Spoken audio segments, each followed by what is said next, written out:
రైతు సోదరులకి good news. ఇప్పటి వరకు 2 తెలుగు రాష్ట్రాల్లో సరైన వర్షపాతాలు నమోదు కాలేదు. ఇప్పటికే 49% పైగా వర్షపాతం లోటు ఉంది. కొన్ని జిల్లాల్లో అయితే 70% కూడా లోటు ఉంది. ఏదో 1-2 ప్రాంతాల్లో కొన్ని వర్షాలు పడ్డా పంటలు వేసుకోవడానికి అనువైన వాతావరణం లేదు. అయితే మహారాష్ట్ర, కర్ణాటక ప్రాంతాల్లో, వెస్టర్న్ ఘాట్స్లో ఈ పశ్చిమ కనుమల్లో కురుస్తున్న భారీ అతి భారీ వర్షాలతో గోదావరికి ఫ్లడ్ కొనసాగుతూ ఉంది. ఇబ్బంది లేదు. గోదావరి నదిపైన ఉన్న తెలంగాణలో ప్రాజెక్టులోకి ఇప్పటివరకు పెద్దగా వరద చేరకపోయినా ధవళేశ్వరం బ్యారేజీకి, పట్టిసీమ ద్వారా ప్రకాశం బ్యారేజీకి వరద వస్తూ ఉంది.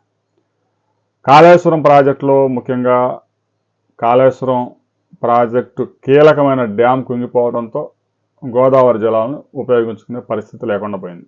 లేదంటే ఈ పాటికే తెలంగాణలో కూడా ప్రతిరోజు 3 టీఎంసీలు లిఫ్ట్ చేయాల్సింది. కానీ ఆ పరిస్థితి లేదు. ఇక కృష్ణానది విషయానికి వస్తే ఇప్పటికే మహారాష్ట్రలో కురిసిన అతి భారీ వర్షాలతో ఆల్మట్టి డ్యాంకి పెద్ద ఎత్తున ఫ్లడ్ వచ్చింది.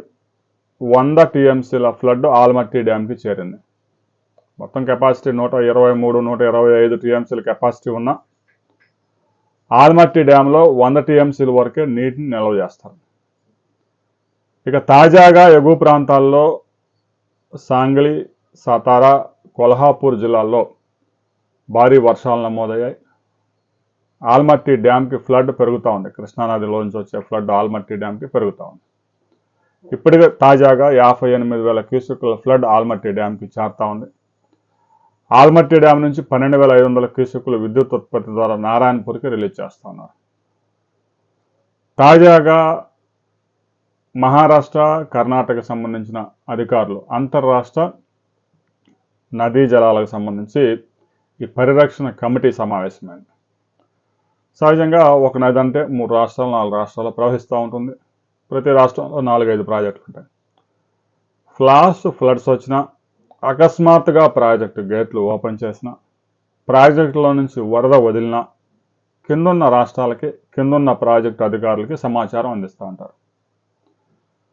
తాజాగా ఇప్పుడు మహారాష్ట్ర, కర్ణాటకలో కురుస్తున్న వర్షాలతో హిప్పర్గి బ్యారేజీ గేట్లు మొత్తం తెరిచి ఉంచాలి అని అధికారులు నిర్ణయించారు. అంటే ఎగువ ప్రాంతాల నుంచి ఫ్లడ్ పెద్ద ఎత్తున వస్తూ ఉంది. ఆ బ్యారేజీ నుంచి, హిప్పర్గి బ్యారేజీ నుంచి ఆల్మట్టి డ్యామ్కి రాబోయే 24 అవర్స్లో 1,00,000 క్యూసెక్కుల దాకా వరద వచ్చే అవకాశం ఉంది. ఇప్పటికే 58,000 క్యూసెక్స్ వరద ఉంది. 100 టీఎంసీలు నిల్వ ఉంది. అంతకంటే ఇంకా ఆల్మట్టి డ్యాంలో నిల్వ చేయడానికి సదుపాయం లేదు. అంతర్రాష్ట్ర నదీ జలాలకు సంబంధించిన కమిటీ ఆల్మట్టి డ్యాంలో 517 నుంచి 517.5 మీటర్ల వరకే నీటిని నిల్వ చేయాలి అని ఆదేశాలు జారీ చేసింది. ఒప్పందం కూడా ఉంది. ఆగస్టు 15వ తేదీ వరకు ఆల్మట్టి డ్యాంలో 517 నుంచి 517.5 మీటర్లు, అంటే 517.5 మీటర్లు ఈ మధ్యలోనే వాటర్ లెవెల్ ఉండేలాగా చూసుకోవాలి. ఆగస్టు 15వ తేదీ వరకు ఈ నిబంధన పాటించాలి. కానీ కర్ణాటక ప్రభుత్వం పాటించడం లేదు. ఇప్పటికే ఆల్మట్టి డ్యాంలో 518 మీటర్ల పైగా వరద చేరింది. ఇక ఎగువ ప్రాంతాల నుంచి, దిగువ రాష్ట్రాల నుంచి ఒత్తిడి పెరిగిపోతూ ఉంది. ఏ క్షణంలోనైనా గేట్లు ఎత్తే అవకాశం ఉంది. ఇప్పటికే జల విద్యుత్ ప్రారంభించారు. ఎగువ ప్రాంతాల నుంచి ఫ్లడ్ ఎక్కువైంది. ఇక నిల్వ చేయడానికి అవకాశం లేదు. నారాయణపూర్కి ఏ క్షణంలోనైనా ఆల్మట్టి డ్యామ్ గేట్లు ఎత్తి 50,000 నుంచి 60,000 క్యూసెక్కుల ఫ్లడ్ రిలీజ్ చేసే అవకాశం ఉంది. ఆల్మట్టి డ్యామ్ గేట్లు కనుక ఎత్తి వరద విడుదల చేస్తే నారాయణపూర్ 48 అవర్స్లో నిండిపోయే అవకాశం ఉంది. 37 టీఎంసీ కెపాసిటీ ఉన్న నారాయణపూర్లో ఇప్పటికే 27 టీఎంసీల వరద చేరింది.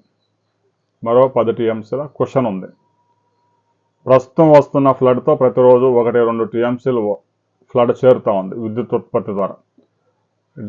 ఆల్మట్టి డ్యామ్ గేట్లు కనుక ఎత్తితే ఒకే రోజు 10 టీఎంసీలు వచ్చే అవకాశం ఉంది.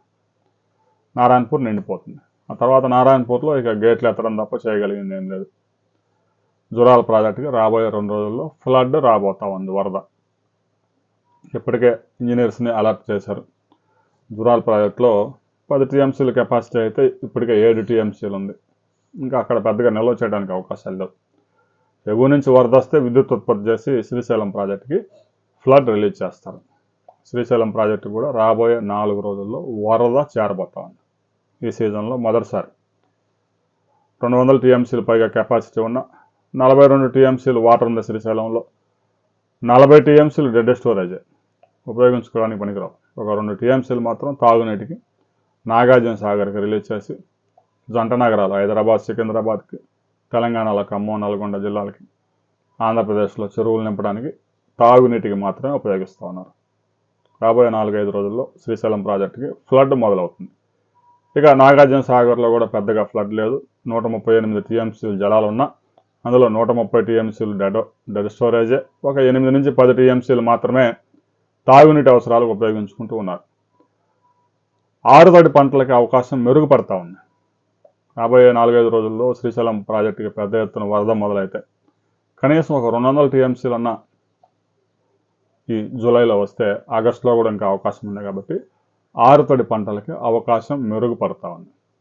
ఇక పులిచింత ప్రాజెక్టులో కూడా 45 టీఎంసీలకి 30 టీఎంసీలు ఉన్న ప్రస్తుతానికి ఆ ప్రాజెక్టు నుంచి ఇన్ఫ్లోస్ కానీ అవుట్ఫ్లోస్ కానీ ఏమీ లేవు. ప్రకాశం బ్యారేజీ విషయానికి వస్తే పట్టిసీమ నుంచి 19 పంపులు ఆన్ చేసి 6,500 క్యూసెక్కుల ఫ్లడ్ ప్రకాశం బ్యారేజీకి తరలిస్తూ ఉన్నారు. ఆ ఫ్లడ్ ద్వారా ప్రకాశం బ్యారేజీ అన్ని కెనాల్స్కి పూర్తి స్థాయిలో నీటిని విడుదల చేశారు. ఈ ఖరీఫ్లో గోదావరి జలాలతోనే కృష్ణా డెల్టాకి ప్రాణం పోస్తూ ఉన్నారు, ఇంకా పోయాల్సి ఉంది. ఎందుకంటే ఇప్పట్లో ఎగువ ప్రాంతాల నుంచి వరద, పులిచింతల నుంచి, నాగార్జున సాగర్ నుంచి వరద ప్రకాశం బ్యారేజీకి వచ్చే అవకాశాలు, వర్షాలు కూడా నమోదు కావడం లేదు. ఏదో 2 మిల్లీమీటర్లు 3 మిల్లీమీటర్లు వర్షాలు పడతా ఉన్నాయి. భూమిలో నుంచి నీరు కదలడం లేదు. కనీసం 5-6 సెంటీమీటర్ల వర్షపాతం నమోదైతే తప్ప నీరు ప్రవహించే అవకాశాలు లేవు. తాజాగా సాంగ్లీ నీటిపారుదల శాఖ ఎగ్జిక్యూటివ్ ఇంజనీర్ సీమా మెహతే ఈ అంతర్జాతీయ నదీ జలాలకు సంబంధించి, ప్రాజెక్టులకు సంబంధించి పరిరక్షణ కమిటీ సమావేశమైన తర్వాత ఆమె మీడియాతో మాట్లాడుతూ అంతర్రాష్ట్ర సమన్వయ కమిటీ సమావేశంలో తీసుకున్న నిర్ణయం ప్రకారం హిప్పర్గి బ్యారేజీ డ్యామ్ గేట్లు అన్నీ తెరిచి ఉంచాలి. ఎగువ ప్రాంతాల నుంచి పెద్ద ఎత్తున ఫ్లడ్ వస్తూ ఉంది.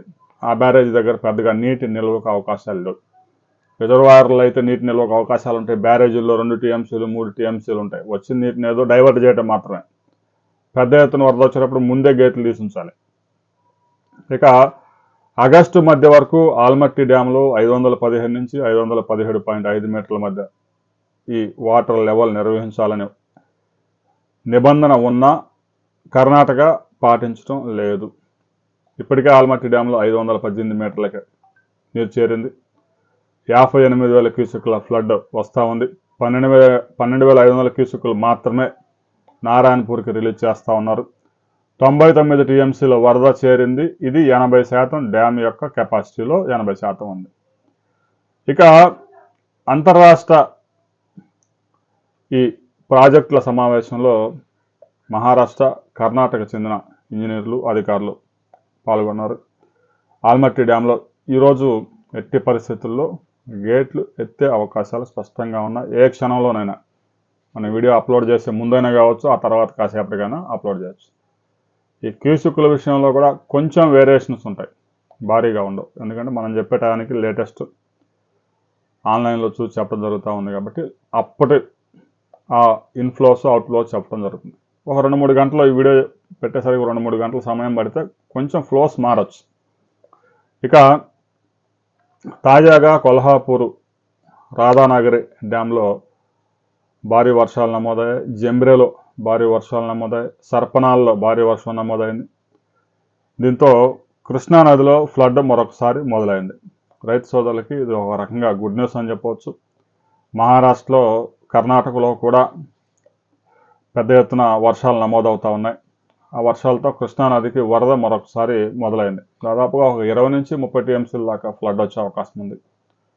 నారాయణపూర్లో ఒక 10 టీఎంసీలు ఉన్నా కూడా మరో 15 టీఎంసీల వరకు జూరాలకు చేరే అవకాశం ఉంది. ఈ వర్షాలు కనుక కంటిన్యూ అయితే ఫ్లడ్ కనుక కొనసాగితే శ్రీశైలం ప్రాజెక్టు కూడా ఈ ఏడాది సీజన్లో వరద మొదలయ్యే అవకాశం ఉంది. రాబోయే 4-5 రోజుల్లో ఫ్లడ్ ఏ విధంగా ఆ ఫ్లో ఉంటుంది అనే వివరాలతో మరో వీడియోలో మనం కలుసుకుందాం.